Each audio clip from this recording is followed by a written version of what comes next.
city commission meeting. Could we have the roll call, please? Smith. Here. Clute. Here. Wright. Here. Harvey. Here. Mayor Robish. Present. Please join me for the pledge of allegiance. I pledge allegiance to the flag of the United States of America and to the republic for which it stands, one nation, under God, indivisible, with liberty and justice for all.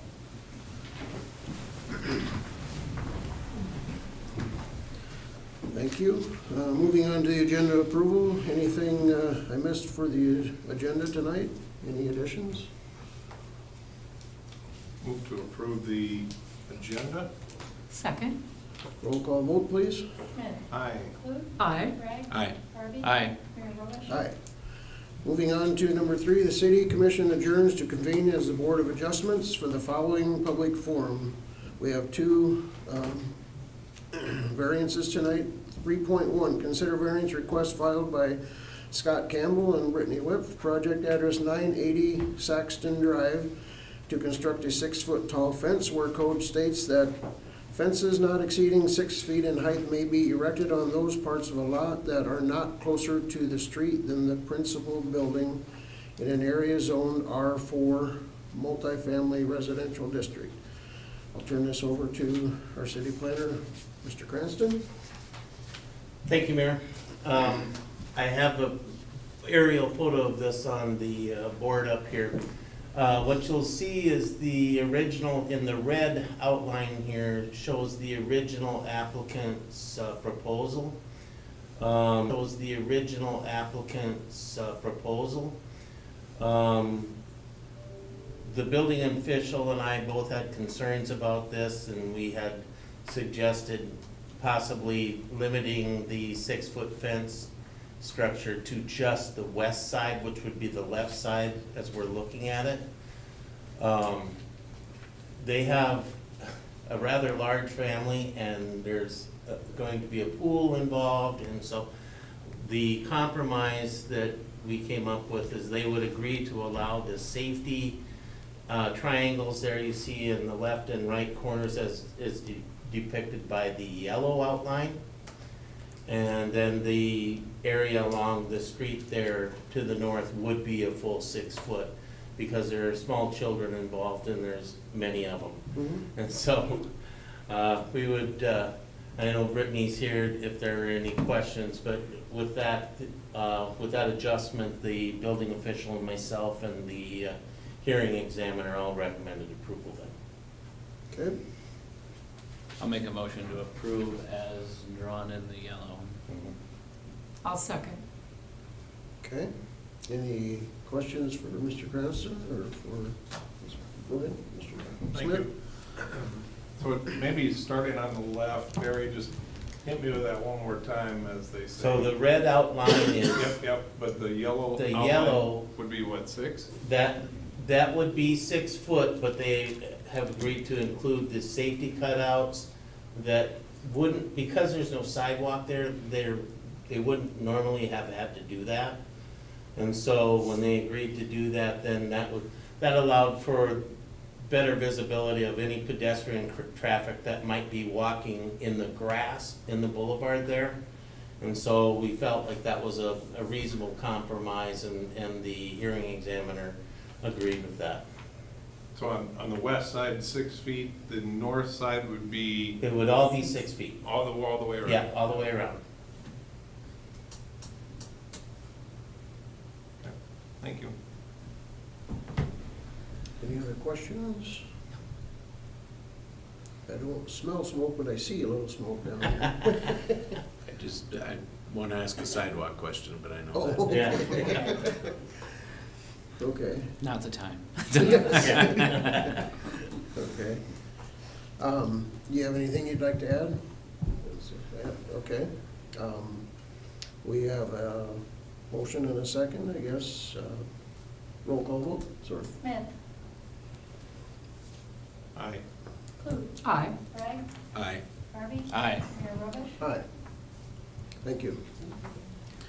Moving on to number 2, consider variance request filed by Joshua Grunwald, project address 250 4th Street Northeast, to operate a fabrication welding business where this is not listed as a permitted use in the area zone B3 General Business District. Again, Mr. Cranston. Yes, this is really just a change in the use of the building. This property is the old Summers Bearing Building, or Max Hardware, as many of us knew it formerly. It's out next to the railroad, telco, credit union out there, and on what would be Highway 14. And so this use is not an allowable use in any place other than an industrial use, primarily because of the manufacturing and the assembly. However, the assembly part is the primary use and not the heavy manufacturing. Any of the heavy ongoing manufacturing is being proposed to be done by one of the plants in town for the manufacturing of the trailers. There would be some small amount of manufacturing and welding and grinding and such, but merely for prototyping and beta testing and things like that for trailer products. And so he has agreed that with the conditions that we recommended, and that was to only have finished product in the parking lot and for a temporary period. There wouldn't be ongoing storage such as they have in some of our industrial plants out there. And then he has agreed to also, the slatting, I was concerned about the slatting inside the chain link fence, because that's all broken up and you can see through that fence, and we didn't think that was appropriate. So he's agreed to replace that as well. So we would recommend approval. The building inspector, myself, and the hearing examiner recommended approval with those conditions. Okay. Motion to approve? Second.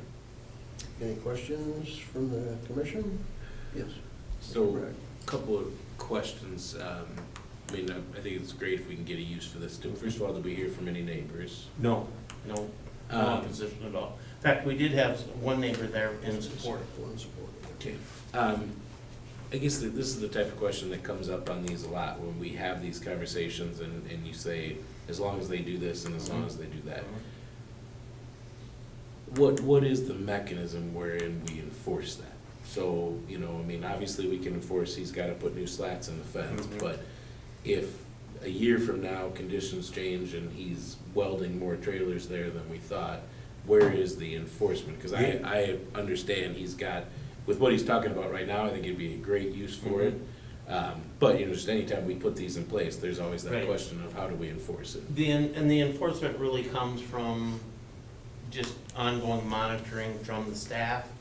And should he, if he gets to be a problem and he's not willing to adjust to that, and when staff sends him a letter or visits with him, either Chris or myself, for example, then the alternative is we bring him back, we notify him, and he has to come in front of this body for renewal of that. And if we get complaints, we have the latitude to do that.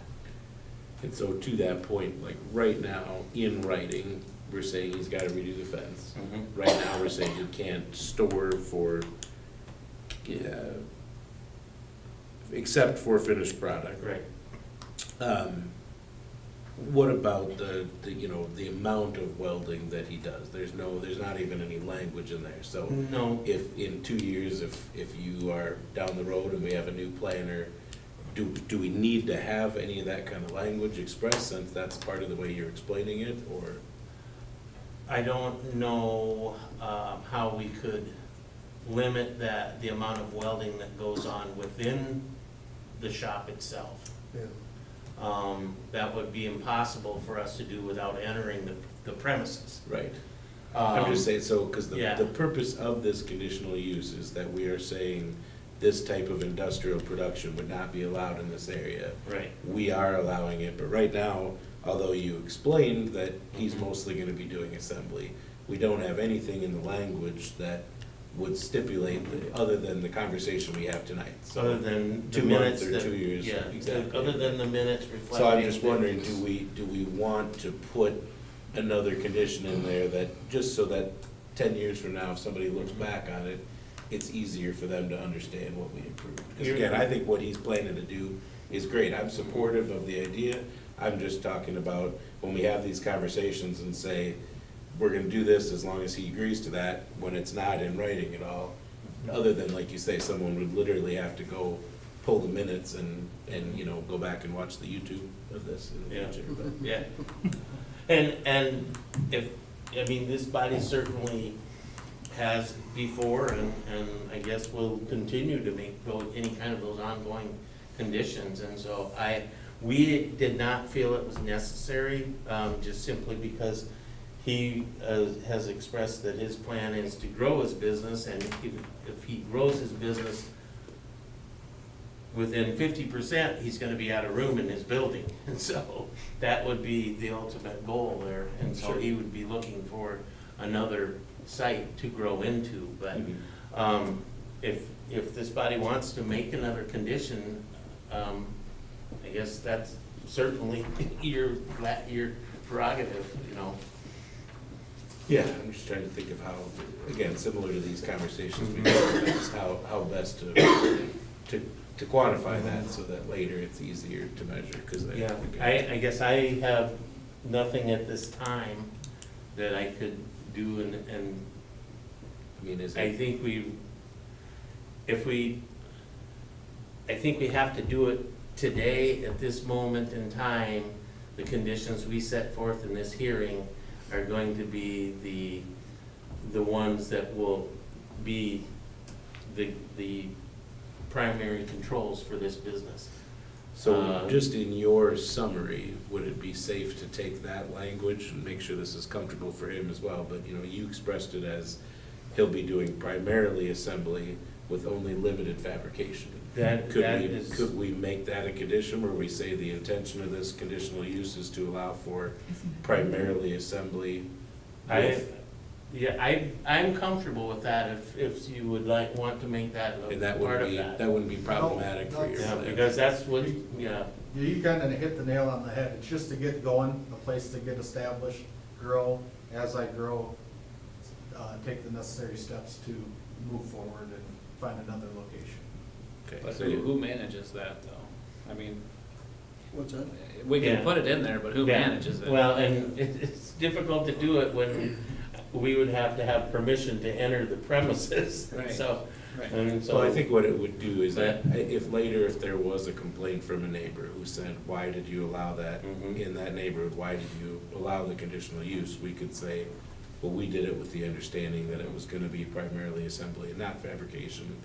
If at that time it's believed that there is a lot of heavy fabrication, that would at least allow further conversations. So I think it's a pretty minimal change, I understand, but I just wonder, since that was in your summary explanation, Yep. but it is not in your, In the in the conditions. condition, I would offer a substitute motion that has existing fence must be repaired, no outside storage except for finished product, and that the site will be used for primarily assembly with only limited fabrication. I'm very comfortable with that. Joshua, would you be all right with that? Yep, absolutely. And for the record, I know Commissioner Bragg has said a number of times that it's conditional use, and I know he misspoke, it is a variance, so Yeah, it thank does you. require a supermajority vote, so, just for the record. Thank you. Yep.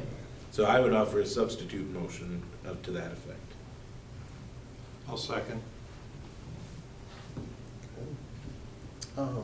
Josh, is there anything else you'd like to add to that, or? No, like I said, I would just like to, it's a place to establish the business, get it going, and then grow into a different location. I guess I'll just talk about a little bit of the conversation that we had, that Josh and I had before, was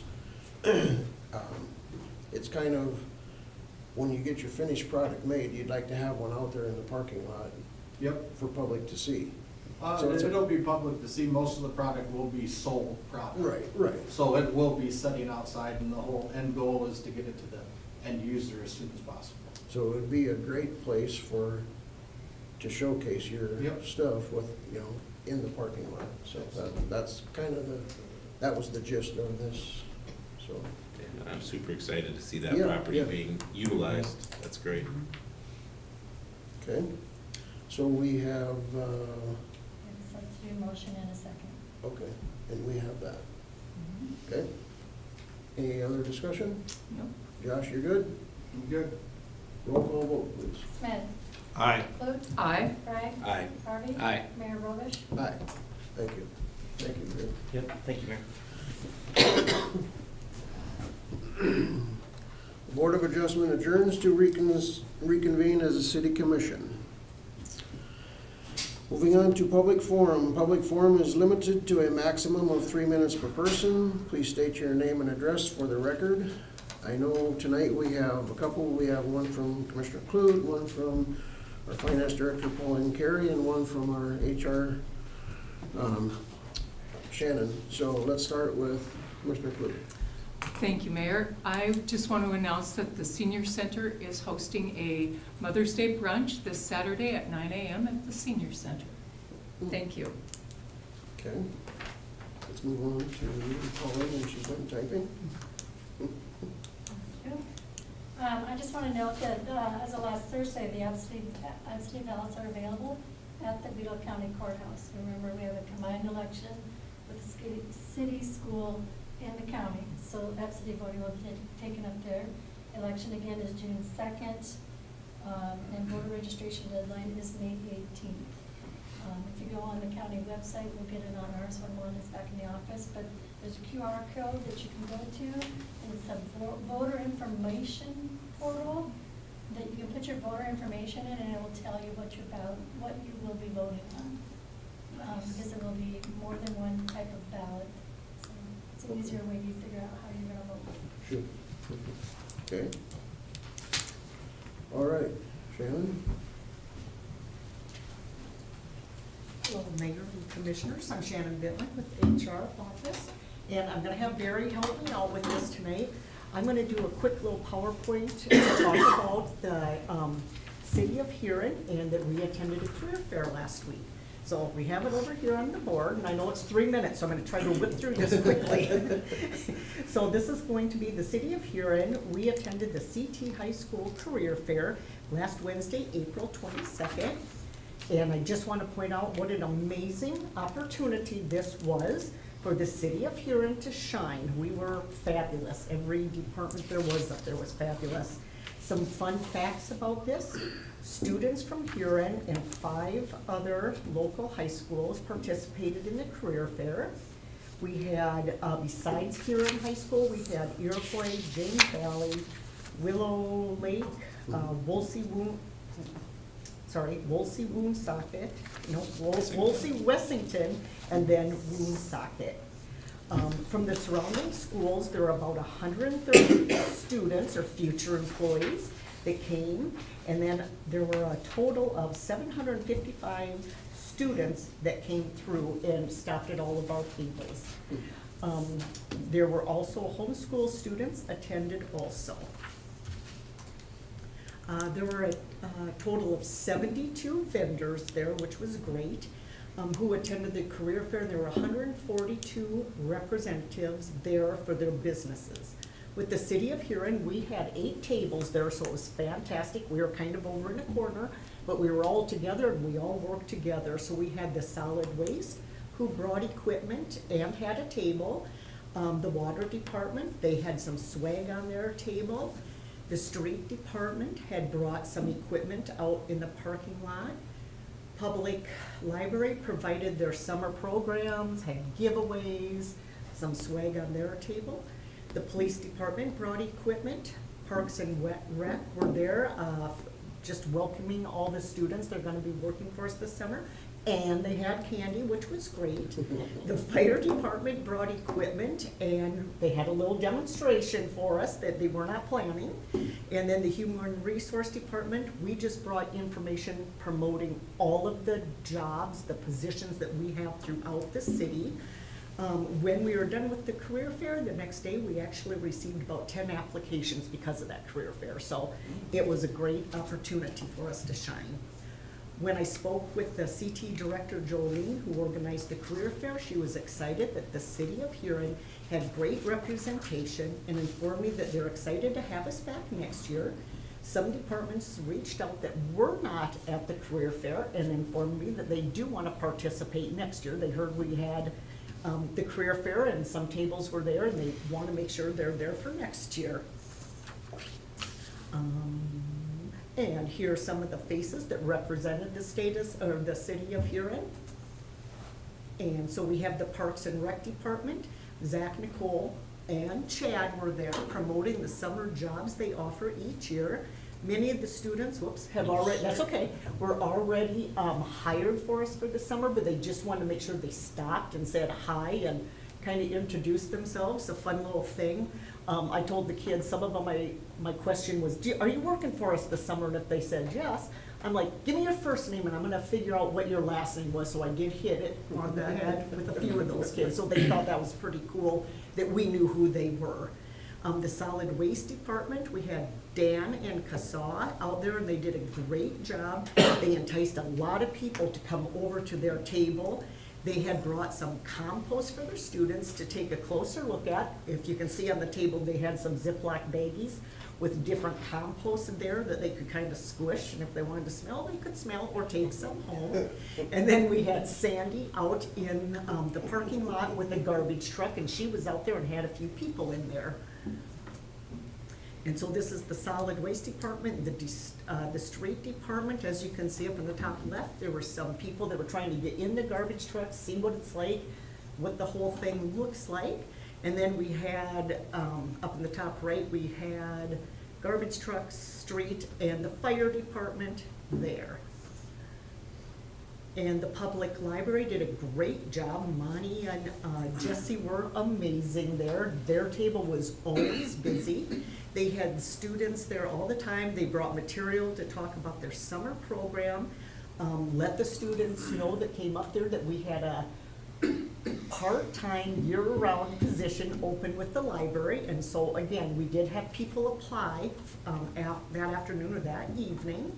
They had some swag to give away and some prizes, and they did a great job there too. We did receive several applications after the career fair.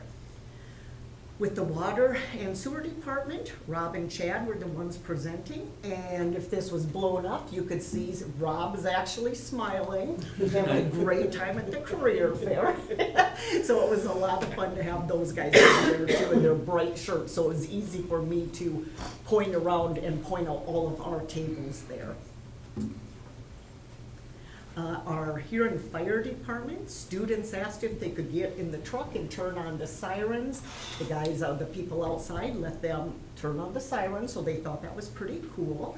The students were coming in and were picking up like the coat, the boots, the different tools they had on the table for them to check it out.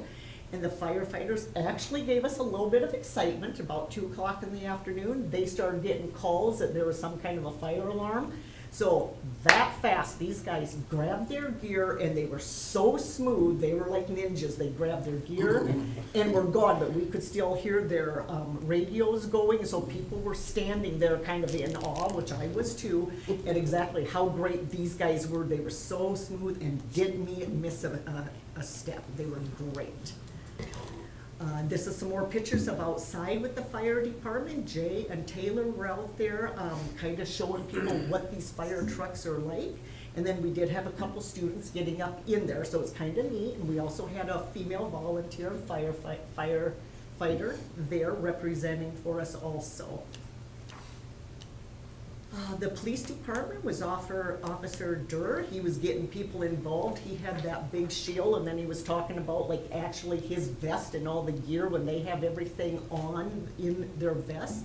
Those weigh about 12 to 15 pounds, and so letting the students know how, this is all the stuff they have to have for their job daily, and how heavy it is. Some of the people you can see were picking up that shield and just kind of getting involved with it. And then Human Resource Department, we were there just making representation for everybody, talking about retirement and all the different kinds of opportunities you have with the city. And then here's some of the other faces we all know about. Here's the Huron Plains there. We have been there to help us out. our very own Commissioner Harvey was there, so it was great to see these kind of faces.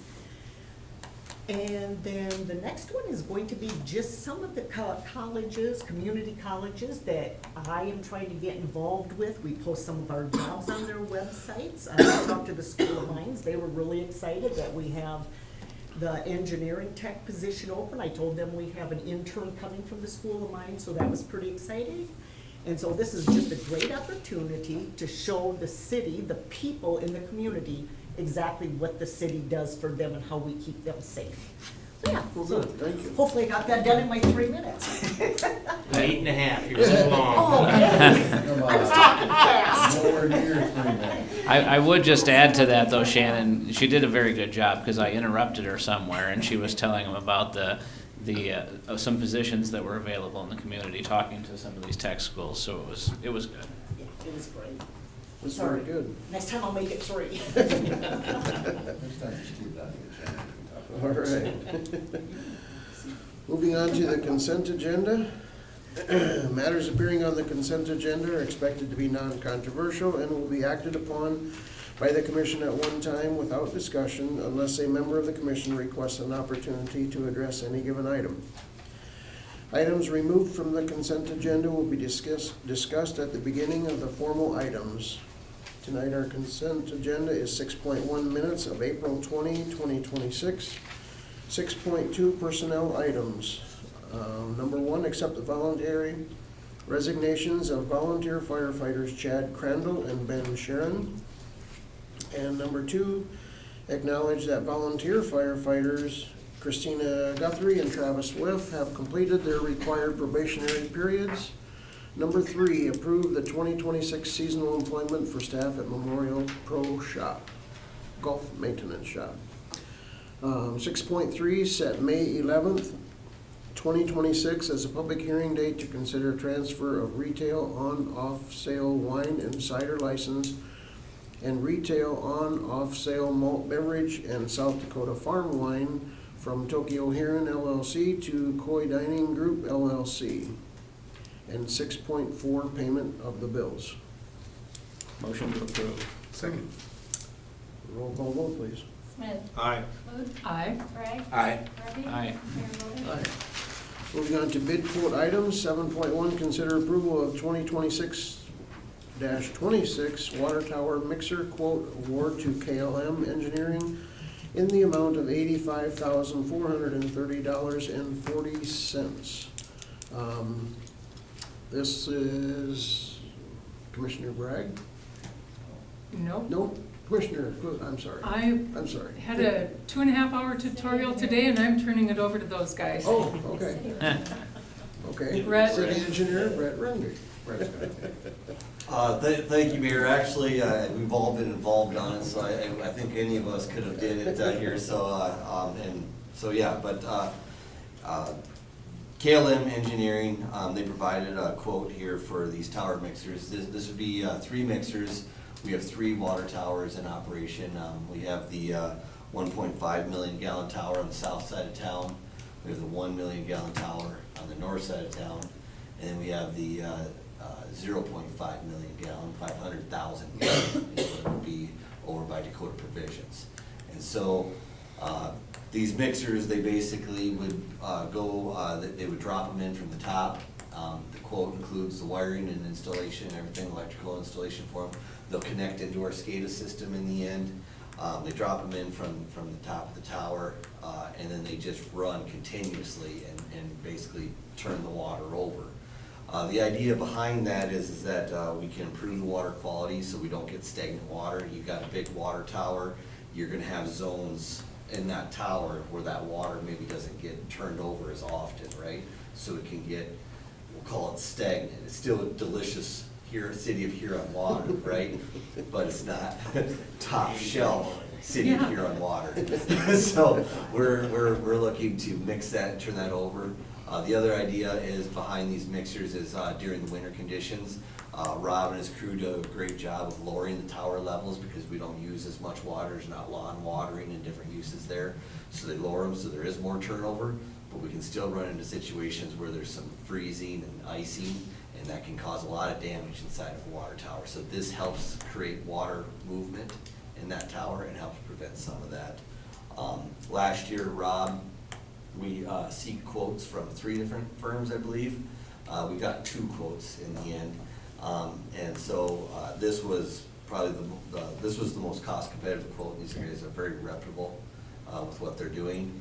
And they held the price that they gave us during budget session last year too. So the $85,433.40 takes care of supplying the mixers and installing the mixers.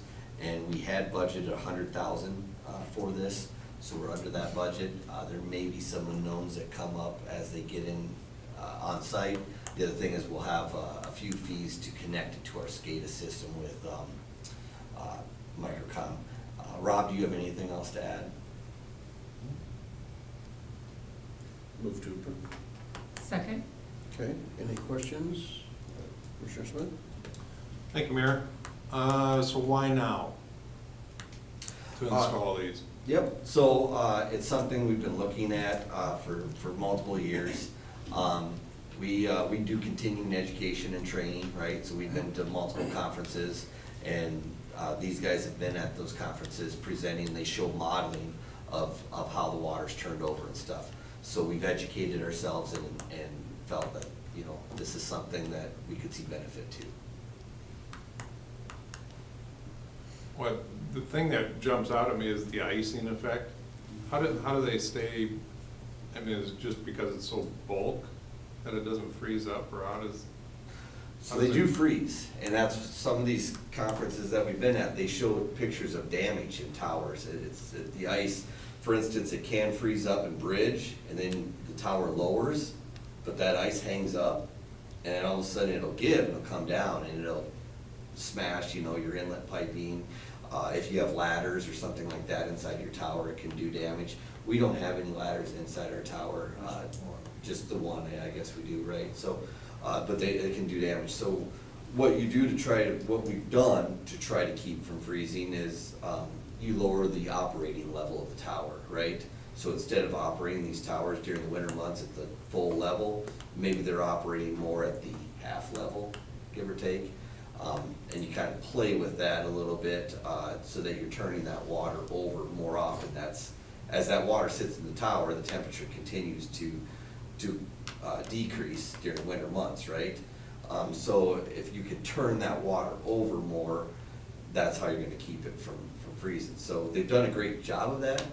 I don't know if we've had any significant damage at this point yet, but it's one of those things that this helps improve water quality. The cost to benefit ratio of what we're looking at here, that this is fairly minor cost for 3 towers versus the thousands of dollars of damage we can see if we do mess up. So. Spoken like a true cattleman. Understands frozen water systems. Right. Thank Yeah. you, Brad. Frozen water is not fun. Not at all. Yes, sir. Mr. Mayor. 2 questions. Can Rob just get a straw and maybe kick his feet in there? No, what is the lifespan of these?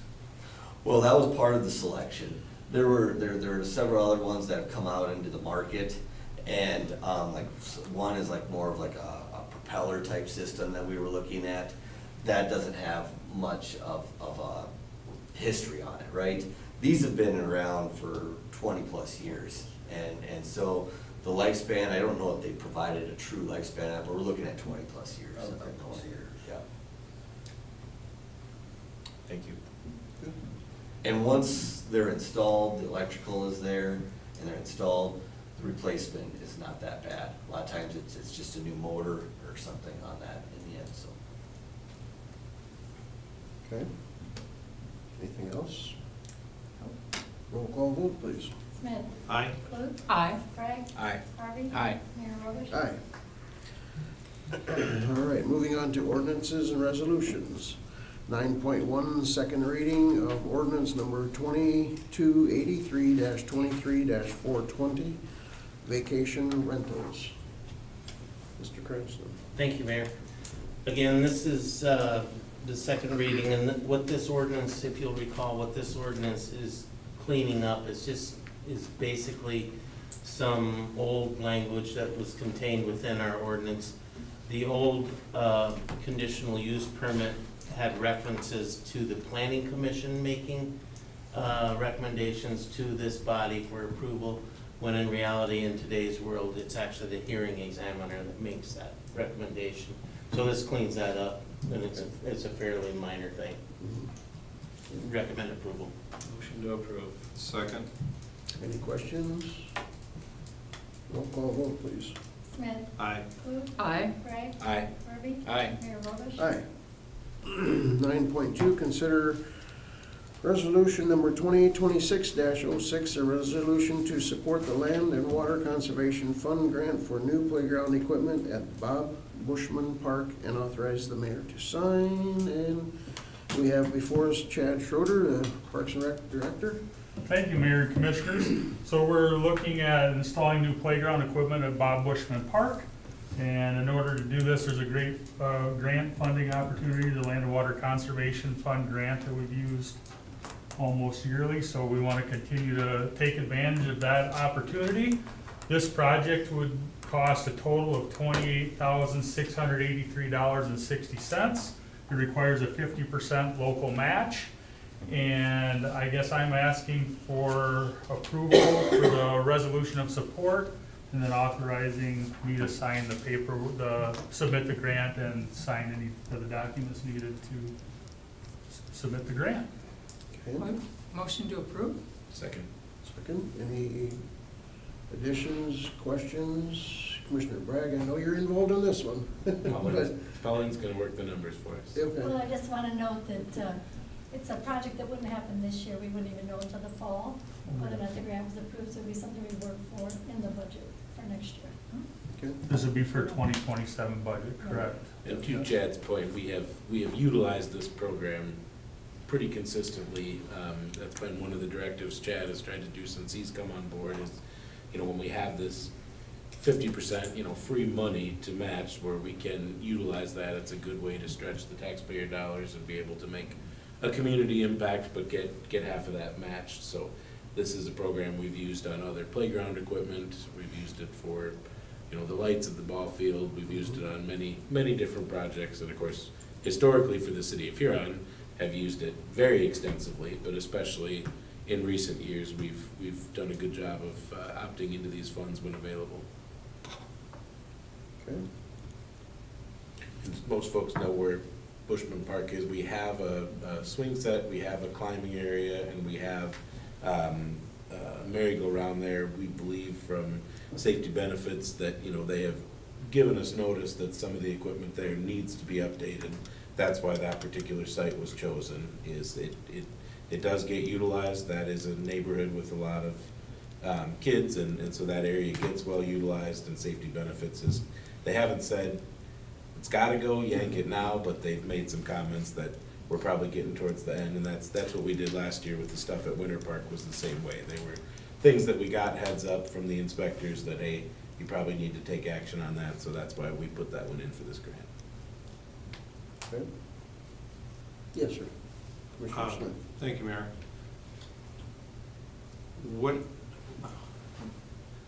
So there's a $3,500 fee for an archaeological study on this. Can you talk us through that a little bit? That is a requirement of the Land and Water Conservation Fund. If we're in an area that we have not received grant funding before, and that park would be a area that we have not received LWCF grant funding before on. So they require that archaeological study. On all, On any, not just yep, this project, but that is all correct. projects statewide that haven't. That haven't been encumbered by the LWCF grant. Yeah, so for instance, like we did Winter Park last year, well, it took a couple of years, but that had previously been encumbered under LWCF, so that was not a requirement. Okay, thank you. Okay. Anything else? Roll call vote, please. Smith. Aye. Clue. Aye. Bragg. Aye. Kirby. Aye. Mayor Robish. Aye. Thank you, sir. Thank you. Thank you.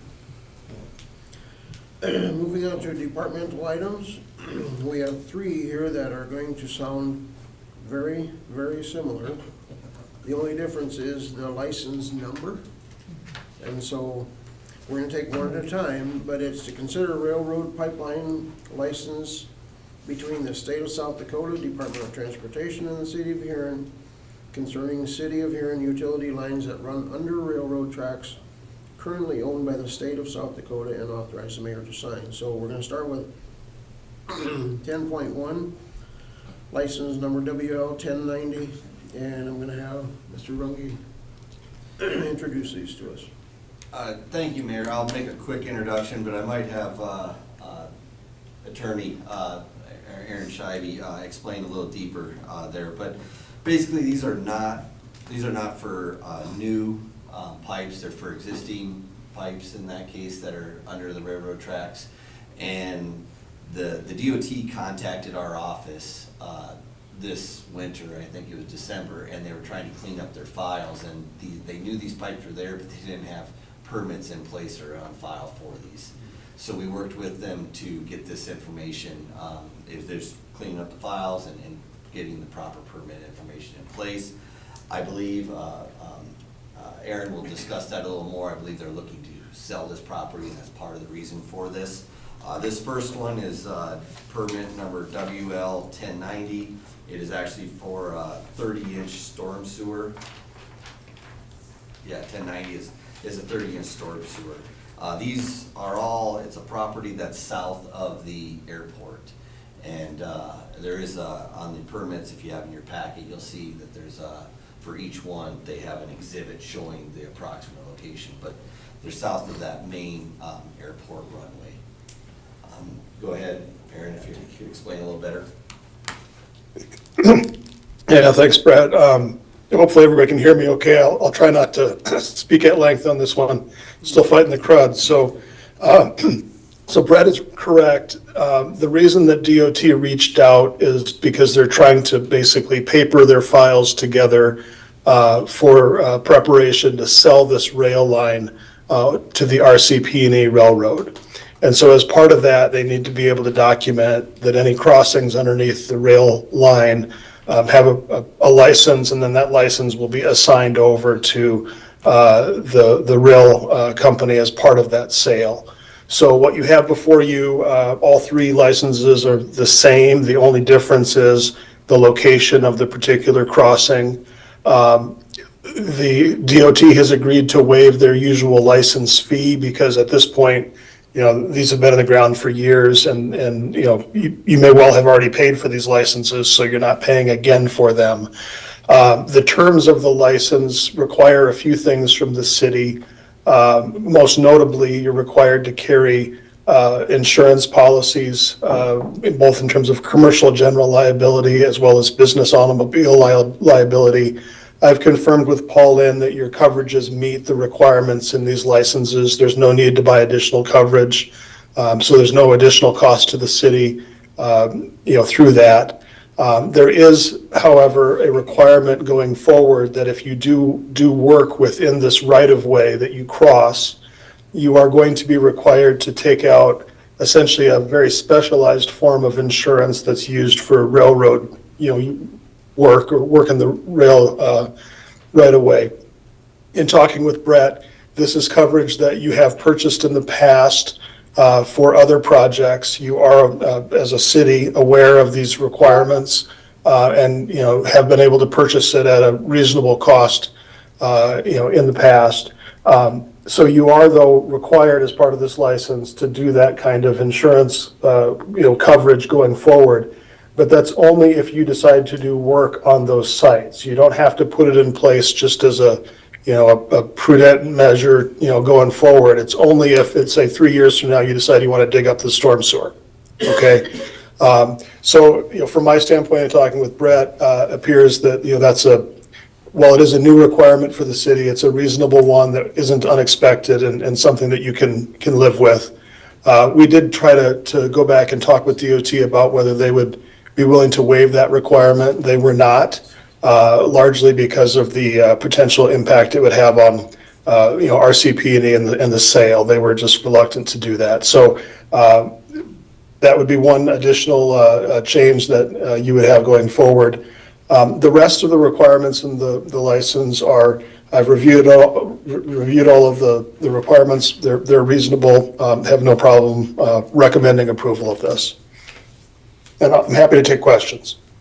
I'll make a motion to approve 10.1. Okay, I'll second.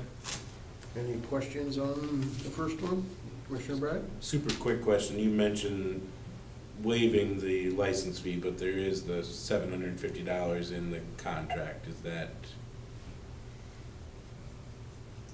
different? Yeah, that fee is waived. This is their standard license format. We have on file from DOT's legal counsel that they are waiving that requirement. There's no cost to the city.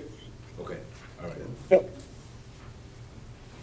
Any other questions on number one? Roll call vote, please. Smith. Aye. Luke. Aye. Bragg. Aye. Harvey. Aye. Mayor Rogers. Aye. 10.2, pretty much same thing, just different location. Yep, different location. This one happens to be, different location. This one happens to be an 8-inch water main. Okay. Move to approve. Second? Any questions, discussion? Roll call vote, please. Smith. Aye. Luke. Aye. Bragg. Aye. Harvey. Aye. Mayor Rogers. Aye. And 10.3, Motion to approve. Second. any questions? Is any certain instructions on this one, like the This is an 8-inch gravity sewer, gravity sewer? Okay. flows east. Any other questions? Never mind. Roll call vote, please. Smith. Aye. Luke. Aye. Bragg. Aye. Harvey. Aye. Mayor Rogers. Aye, thank you. Thank you, Brett. Thank you, Aaron. Okay, having completed all our business, I would entertain a motion to go into executive session for SDCL 1-25-2, parent 1 for personnel. Move to go to executive session.